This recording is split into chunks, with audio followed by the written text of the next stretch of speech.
7 things you should never search for on the dark web. Story number 1, The Red Room, by Jason Keller. I'll never forget the night I decided to explore the dark web. It was a decision born out of curiosity, reckless, naive curiosity. I was a college student in Austin, Texas, and like so many others, I'd heard the rumors. The dark web was supposed to be a place where anonymity ruled, where anything, legal or illegal, could be found. Drugs, weapons, hacking services, and the most infamous of them all, red rooms. The idea of red rooms fascinated and horrified me. Live-stream torture for paying audiences, real people, real suffering. It sounded too horrifying to be true, a digital age urban legend. And yet, the seed of curiosity was planted. One night, alone in my apartment, I gave in. Setting up the Tor browser was disturbingly easy. A quick tutorial online, and I was in. The first hour was uneventful. Empty forums, outdated pages, marketplaces selling counterfeit IDs. It wasn't long before I stumbled upon a link that made my stomach tighten. The page was titled, Real Pain, Real Time. No flashy graphics, no details, just a countdown timer and a Bitcoin address for entry. My rational mind screamed at me to stop, but something darker urged me on.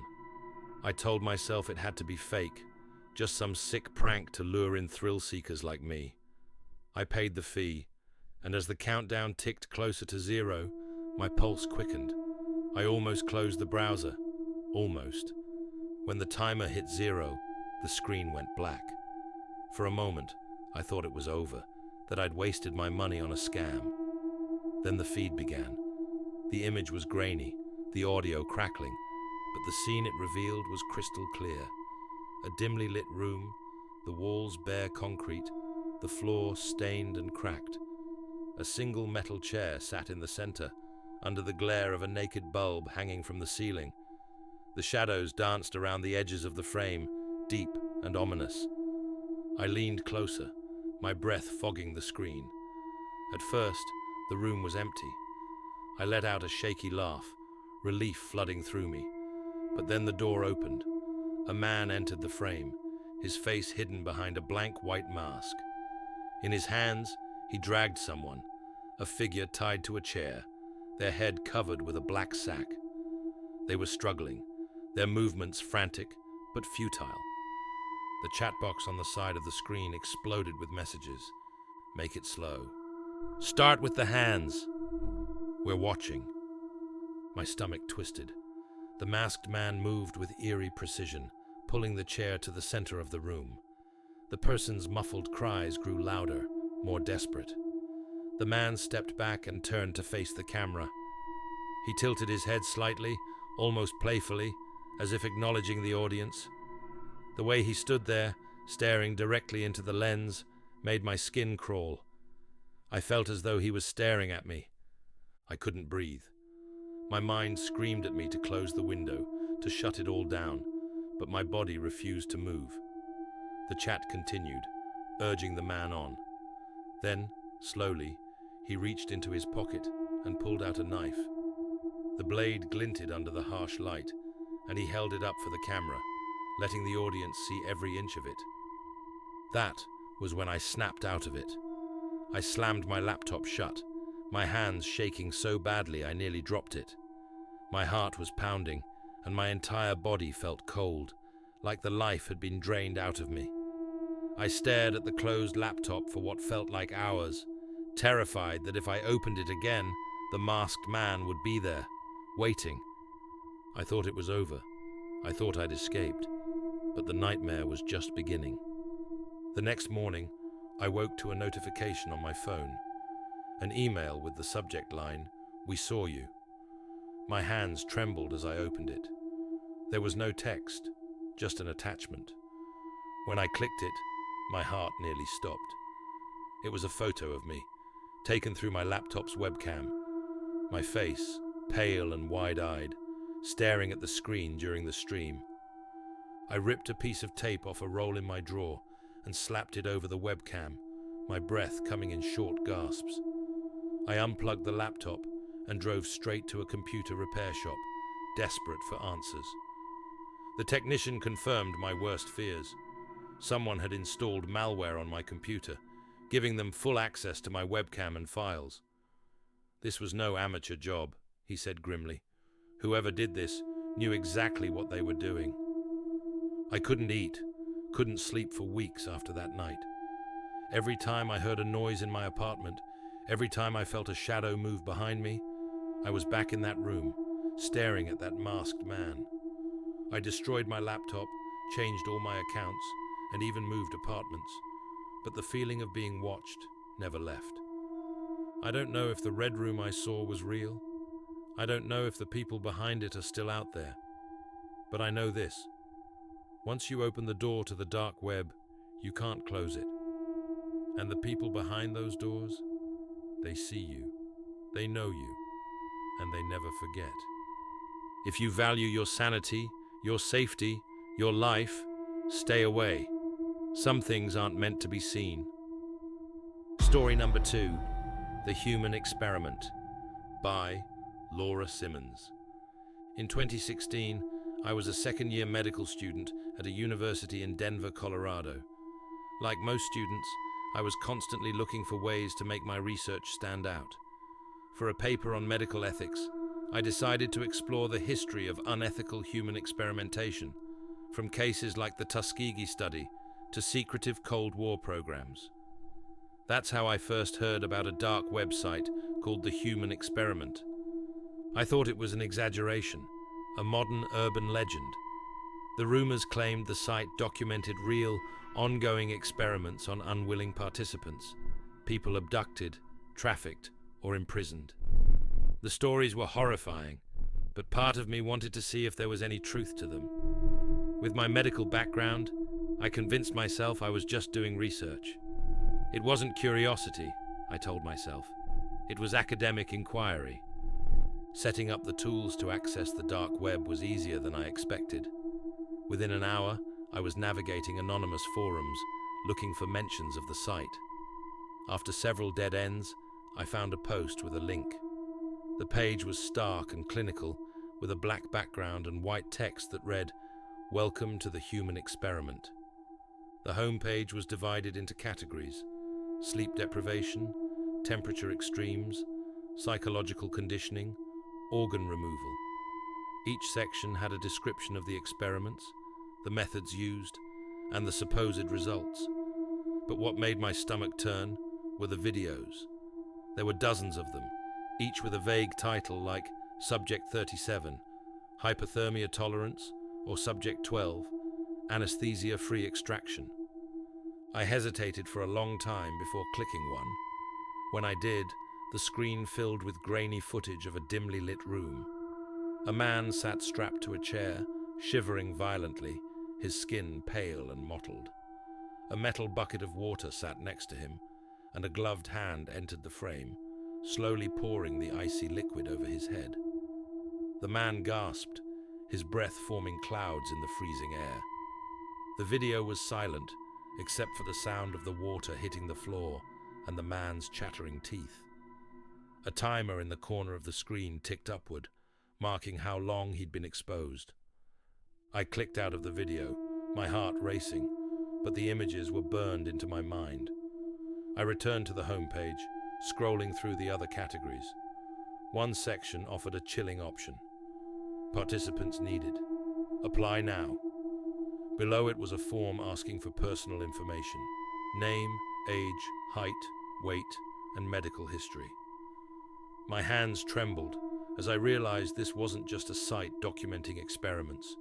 It was actively recruiting victims. The more I read, the more nauseous I felt. Each experiment was described in cold, detached detail, with data on how long the subjects lasted before succumbing to the conditions.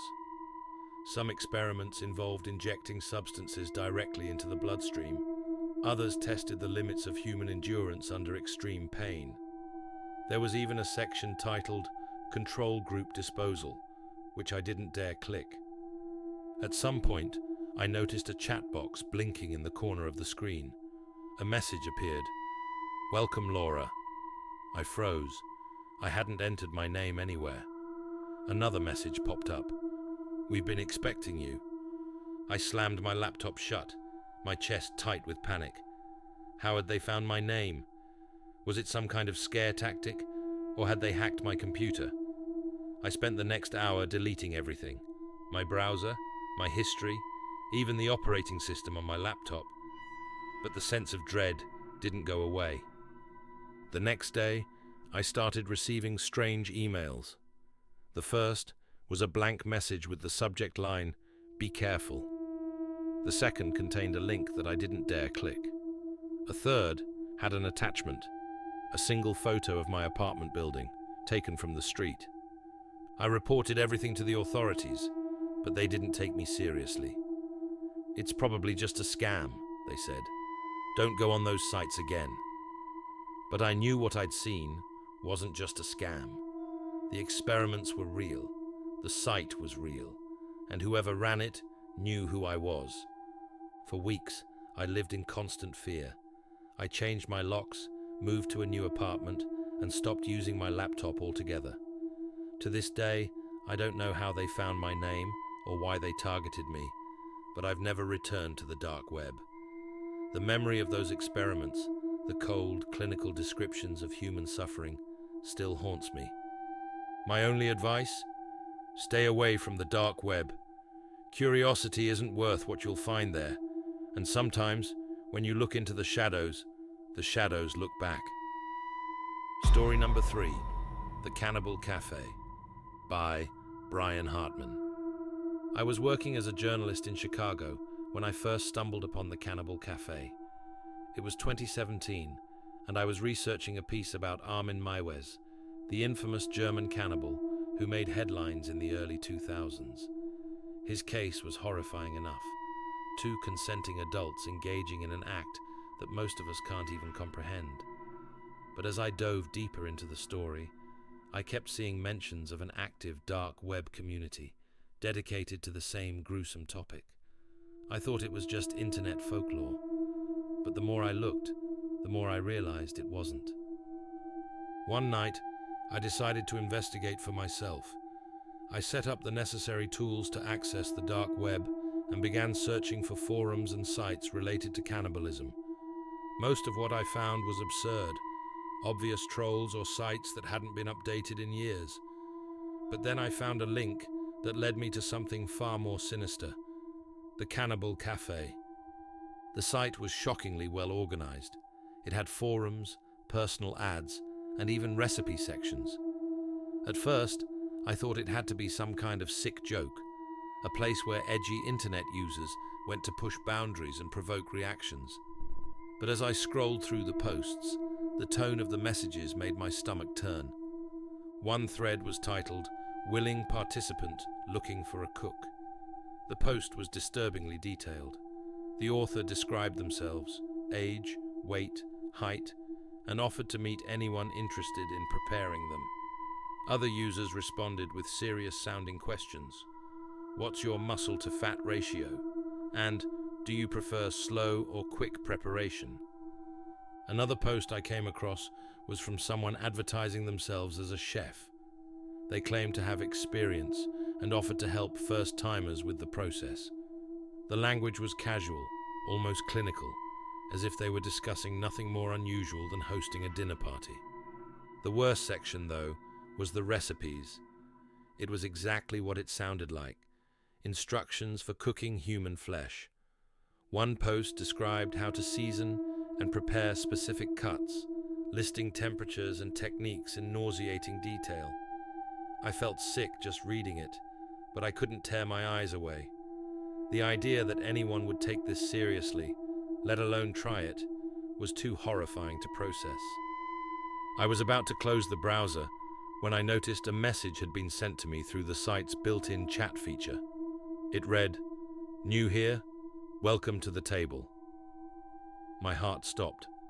I hadn't signed up for anything or interacted with anyone, so how did they know I was there? Before I could figure it out, another message appeared. "Do you want to be the cook or the meal?" Panic set in. I exited the site immediately and deleted the browser from my computer, but the feeling of being watched stayed with me. That night, I hardly slept, jumping at every noise and constantly checking to make sure my doors and windows were locked. The next day, I told my editor about what I'd found, thinking it might make for a groundbreaking expose, but he told me to drop it. "You don't mess with those kinds of people," he warned. "You might dig up more than you're ready to handle."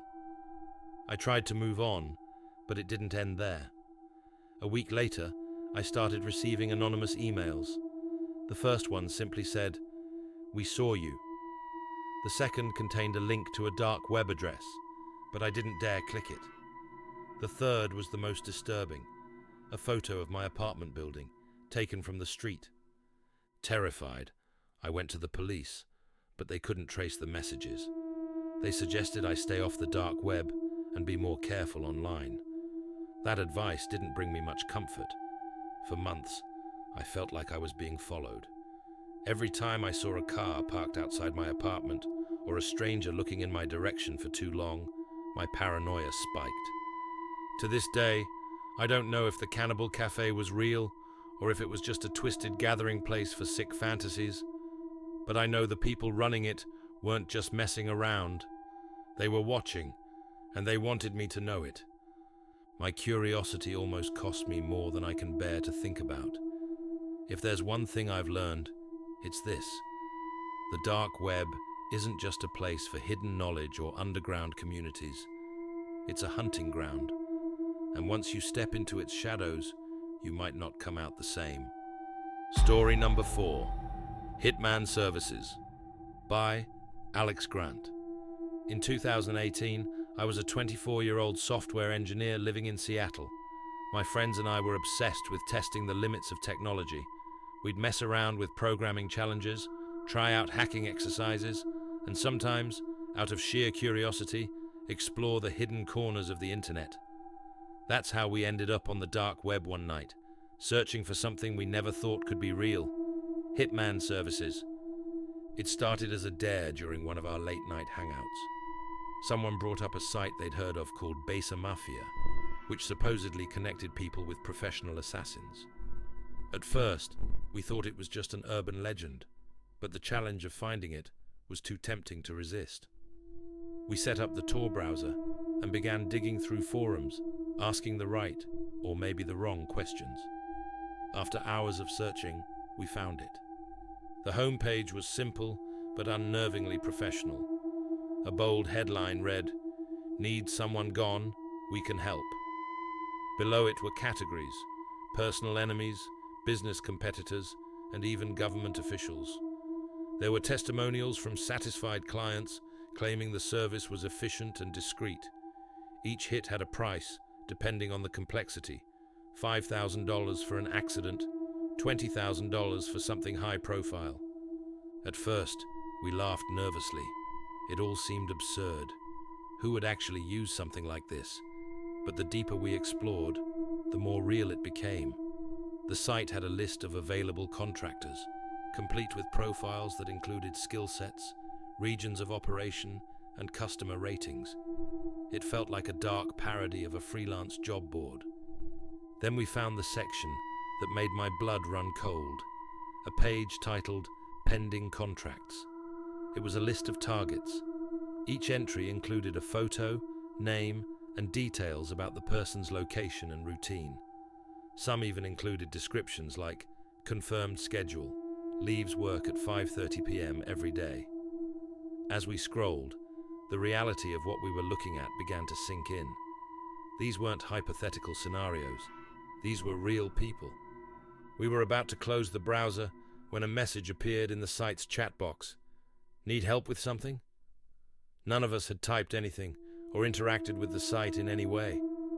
My heart started racing. One of my friends typed back, "Just looking around." A reply came almost instantly. "Be careful what you look for. We're watching." We panicked, shutting down the browser and unplugging the computer.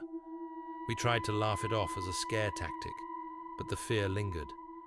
The thought that someone might be monitoring us, that we'd been noticed, was too much to shake. I convinced myself it was over, that nothing would come of it, until a week later, when I got an email. The subject line read, "We saw you." There was no text, just a single attachment. With shaking hands, I opened it. It was a screenshot of my friend group from that night, sitting around my computer, taken through the laptop's webcam. My stomach dropped. Whoever was behind that site had hacked us. They knew who we were. I immediately called my friends, and they had all received similar messages. None of us knew what to do. Reporting it felt pointless. What could we tell the authorities? That we stumbled onto a hitman site, and now someone was watching us. We decided to lay low, wiping our computers and avoiding the dark web entirely. For months, I was paranoid. I changed my daily routine, stopped walking alone at night, and kept my apartment locked like a fortress. Every time I saw an unfamiliar face or noticed someone lingering nearby, I wondered if they were watching me. Eventually, the emails stopped, but the fear never really went away. To this day, I don't know if Besa Mafia was real or just a scam designed to scare people and steal their money. But what I do know is that the people running it weren't just passive observers. They knew how to find you, and they wanted you to know it. If you're thinking about exploring the dark web, don't. Some things aren't just dangerous to look at, they're dangerous to even think about. The moment you step into that world, you're playing a game where the other side always knows the rules better than you do, and sometimes you don't get to quit. Story number 5, Live Kidnappings, by Samantha Torres. In 2019, I was living in New York City, working long hours at a job that left me desperate for distraction when I got home. Late one night, a friend casually mentioned the dark web during a conversation about urban legends. We joked about how creepy it must be, but as the night went on, I couldn't stop thinking about it. Curiosity got the better of me, and I decided to explore it for myself. What I found wasn't just unsettling, it changed the way I view the world forever. It didn't take long for me to find forums where people shared links to the darkest corners of the internet. Most of what I clicked on was mundane or fake-looking, but then I came across a site that made my stomach churn. It was called The Game. The homepage was stark, with bold white text on a black background that read, "Watch, vote, decide." At first, I thought it was some kind of prank site or an edgy ARG. There was a countdown timer at the top of the page and a banner that read, "Next live event, 001243. Below that was a cryptic description, "Witness the hunt, influence the outcome." Against every instinct screaming at me to leave, I stayed. I don't know if it was morbid curiosity or disbelief, but I wanted to know what this was. When the timer hit 0, the screen went black, and a low-resolution video feed began. It showed what looked like a quiet suburban street, the camera hidden somewhere high up, maybe in a tree. A man in a dark hoodie entered the frame, walking slowly, his face obscured by shadows. The chat box on the side of the screen lit up with activity, the messages flooding in faster than I could read. People were excited, cheering him on, typing things like, "There he is," and "Go get her." The man continued walking, eventually turning a corner where a woman was standing alone, checking her phone. I froze. Was this real? Was I actually watching what I thought I was? The man stopped a few feet behind her, reaching into his pocket. She didn't notice until it was too late. The camera angle changed suddenly, now showing the woman being dragged into a van parked nearby. The chat erupted in laughter and applause, people typing things like, "Perfect execution," and "Can't wait to see what's next." My heart was pounding so hard I thought it might burst. I wanted to scream, to shut off my computer, but I couldn't look away. The next part of the video was worse. The camera switched to a new location, a dark, empty room. The woman from the street was tied to a chair in the center of the frame, her face pale and terrified. A timer appeared in the corner of the screen, counting down from 10 minutes. Below the video was a poll with options. What happens next? The choices made my stomach turn. Release her, punish her, and worse. The viewers were voting on her fate. I slammed my laptop shut, shaking uncontrollably. My mind raced with questions. Was it real? Who were these people? What had I just witnessed? I didn't sleep that night. I kept replaying the scene in my head, her screams, the chat box full of people egging it on. The next morning, I tried to report the site to the authorities, but I was met with skepticism. The officer I spoke to said they'd look into it, but I could tell he didn't take me seriously. It's probably just a fake video, he said, brushing it off. I wanted to believe that, but deep down, I knew what I'd seen wasn't fake. A few days later, I got an email with no subject line. The body of the message contained only one sentence. Do you want to play next? Attached was a photo of me walking home from work the previous evening. My stomach dropped. I immediately changed my routine, avoiding the streets I normally took and keeping my phone in my hand at all times. I never returned to the dark web after that night, but the fear has stayed with me. Even now, years later, I can't walk alone without feeling like I'm being watched. I don't know what happened to that woman or how many others have fallen victim to the game, but I do know this. There are things on the dark web that are beyond comprehension. If you're thinking of exploring it, don't. It's not just a place for curiosity, it's a hunting ground. And the second you step into it, you might find yourself becoming part of the game. Story number 6. Child Trafficking Rings. By Anonymous. In 2017, I worked as a cybersecurity consultant, spending my days tracing digital breadcrumbs left by hackers, scammers, and other criminals. I thought I'd seen it all: data breaches, identity theft, illegal marketplaces. But one case took me into a corner of the dark web I'll never forget. It was the moment I realized how truly dark humanity could be. It started as a routine investigation. A private client had hired me to look into rumors of stolen identities being sold on the dark web. While following leads, I came across encrypted forums discussing something far more sinister: child trafficking. One thread stood out, linking to a hidden marketplace with the chilling tagline, "Dreams for the highest bidder."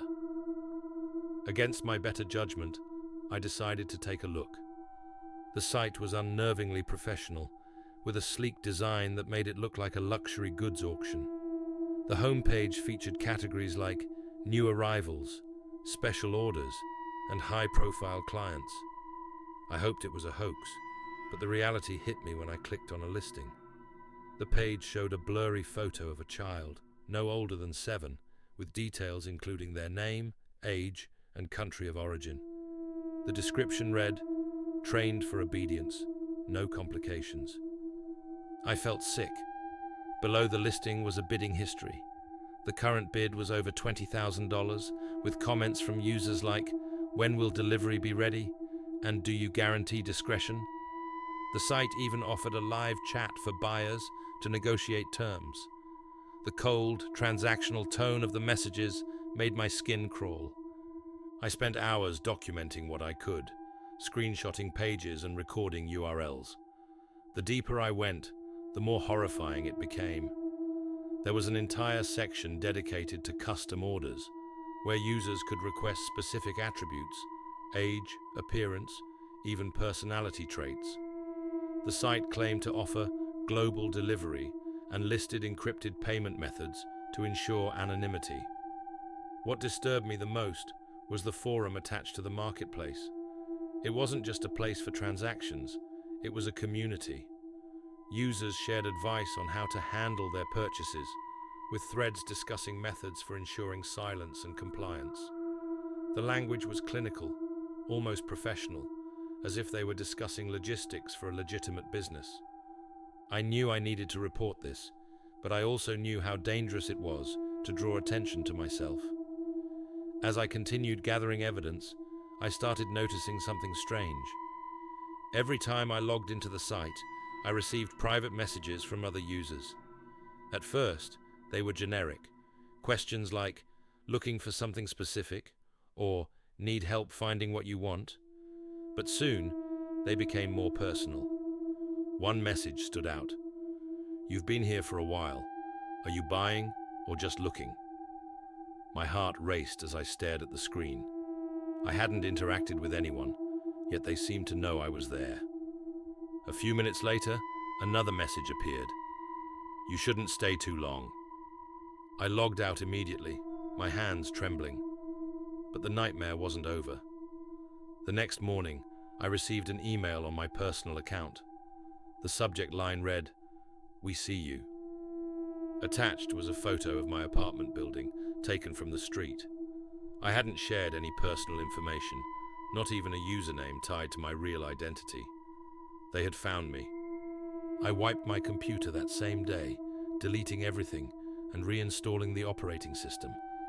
I handed all the evidence I had collected to law enforcement, but I was terrified. The people behind this site weren't just skilled, they were dangerous. For weeks, I lived in constant fear, jumping at every noise and watching for anyone who seemed out of place near my home. Months later, I saw a news report about a massive dark web bust. Authorities had shut down a child trafficking ring, rescuing dozens of victims and arresting several key figures. The description of the site matched the one I had reported. I should have felt relief, but all I could think about was how many other sites like it were still out there. Even now, years later, I can't shake the paranoia. Every time I check my email or walk alone at night, I wonder if someone is watching. I've left cybersecurity work behind. I couldn't take the stress anymore. But the things I saw on that site still haunt me. If you're tempted to explore the dark web, don't. It's not just a place of mystery. It's a place where real evil thrives. And once you step into that world, you might find yourself in a nightmare you can't escape. Story number 7, The Sex Slave Marketplace, by Rebecca Larson. In 2018, I was a freelance journalist working on a story about human trafficking. My work had taken me to some dark places, interviews with survivors, meetings with law enforcement, and extensive research into global trafficking networks. But nothing prepared me for the day I stumbled upon a dark website that specialized in sex slavery. It wasn't just a site, it was a full-scale marketplace, and it shattered any illusions I had about the internet's darkest corners. It began with a lead from an anti-trafficking organization. They told me about encrypted forums where traffickers advertised their services to buyers, and I wanted to see if I could find evidence to help expose them. After days of navigating anonymous forums, I found a link buried in a thread. It led to a site called Euphoria Market. The name alone made my stomach churn. The homepage was slick and professional, like a high-end online retailer. But the products weren't clothes or electronics, they were people. The site advertised companions, but the descriptions left no doubt about what they were really selling. Each listing included a photo of a woman, her face obscured, with details like age, nationality, and experience level. Some were as young as 15. I clicked on a listing out of morbid curiosity, and my blood ran cold. The post described the girl as fresh stock, with a promise of obedience training included in the price. The comments below were even worse, users asking about her availability and how soon she could be delivered. One commenter wrote, "Can I request exclusive use?" The response was chillingly casual. For an additional fee, yes. The site didn't stop at individual sales. There were entire sections dedicated to rentals, where users could pay to have someone delivered to them for a set period. Another section offered custom orders, allowing buyers to specify the age, appearance, and personality they wanted. The language was dehumanizing, reducing people to commodities with price tags. The forum attached to the marketplace was equally horrifying. Users discussed methods for keeping their purchases compliant, from drugs to physical restraints. There were threads about how to avoid law enforcement and even testimonials from satisfied buyers. One post described how a man had used his rental during a business trip, thanking the site for its excellent service. The replies were filled with emojis and approval, as if they were reviewing a hotel stay. I spent hours documenting everything, taking screenshots, recording URLs, and saving chat logs. The more I explored, the worse it got.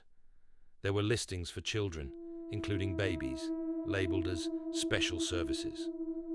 I couldn't believe what I was seeing. It wasn't just sick, it was an industrial-scale operation. But then, something happened that made me stop in my tracks. While scrolling through the forum, I received a private message. It read, "Looking to buy? We can help you find exactly what you need." My heart sank. I hadn't interacted with anyone or left any comments. How did they know I was there? Before I could respond, another message appeared. "Careful, Rebecca. We're watching." They knew my name. I immediately closed the browser and disconnected my computer, my hands shaking. I'd taken every precaution to remain anonymous, but somehow they'd found me. That night, I barely slept. Every sound outside my window felt like a threat. I kept my phone in my hand, ready to call the police at a moment's notice. The next day, I reported everything to a contact in law enforcement. They assured me they'd look into it, but their tone suggested they were overwhelmed by the scale of the problem.